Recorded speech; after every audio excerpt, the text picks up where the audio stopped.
पुरानी हवेली की खिड़की। उत्तर प्रदेश के एक छोटे से कस्बे के किनारे पर एक पुरानी हवेली थी, राजवाड़ा हाउस।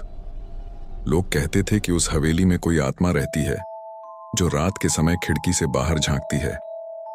दिन के उजाले में हवेली शांत लगती, लेकिन जैसे ही सूरज डूबता आसपास का माहौल बदल जाता था। उस हवेली से ज्यादा डरावनी चीज थी उसकी तीसरी मंजिल की टूटी हुई खिड़की। गांव वाले कहते थे, रात के 12 बजे कोई अगर उस खिड़की में झांके तो अगली सुबह जिंदा नहीं बचता। आदित्य का आगमन। शहर से पत्रकार आदित्य उस गांव में आया था।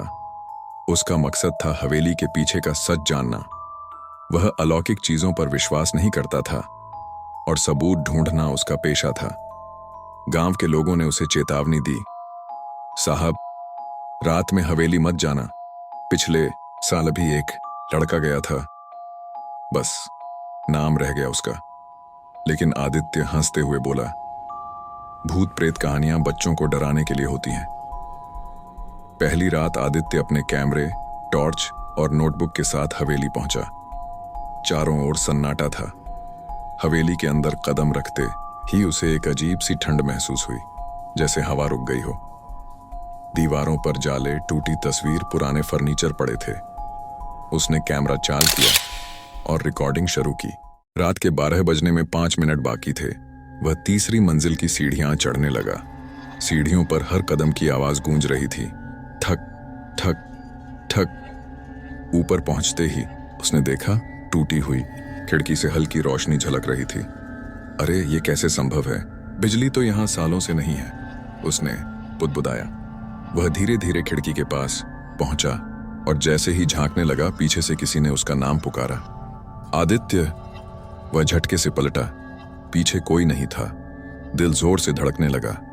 उसने हिम्मत करके फिर बाहर देखा। नीचे आंगन में एक औरत खड़ी थी, सफेद साड़ी में, बिखरे बालों के साथ, और बिना चेहरा दिखाए आसमान की ओर देख रही थी। अचानक वह औरत धीरे रथ की ओर गई। हवा में सन्नाटा था। दूर कहीं सियारों की आवाजें आ रही थीं। कुएं के पास पहुंचते ही उन्हें ठंडी हवा का झोंका लगा, जैसे किसी ने पस से फूंक मारी हो। टॉर्च की रोशनी कुएं में डाली तो अंदर गहराई में कुछ हिलता दिखा।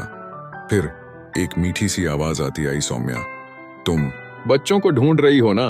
वह चौंकी। कौन है वहां? नीचे आओ, मैं दिखाती हूं। आवाज इतनी कोमल थी कि सौम्या कुछ कदम आगे बढ़ गई।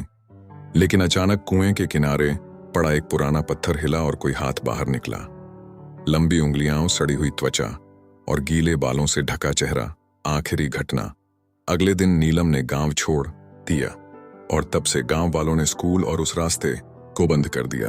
आज भी बरसात की रातों में जब हवा नम होती है तो कुएं के पास से किसी औरत की आवाज सुनाई देती है, नीचे आओ, देखो बच्चे अब भी खेल रहे हैं। गांव वाले कहते हैं, जो भी उस आवाज को सुन ले और जवाब दे दे, वो फिर कभी घर नहीं लौटता। अंतिम पंक्ति कहते हैं, उस कुएं में अब 2 परछाइयां दिखती हैं, एक पुरानी और एक नई। दोनों किसी तीसरे की तलाश में हैं। शायद अगली आवाज तुम्हारे लिए होगी। सौम्या ने टॉर्च गिरा दी और अंधेरे में सिर्फ आवाज आई, अब तू भी मेरे साथ चल।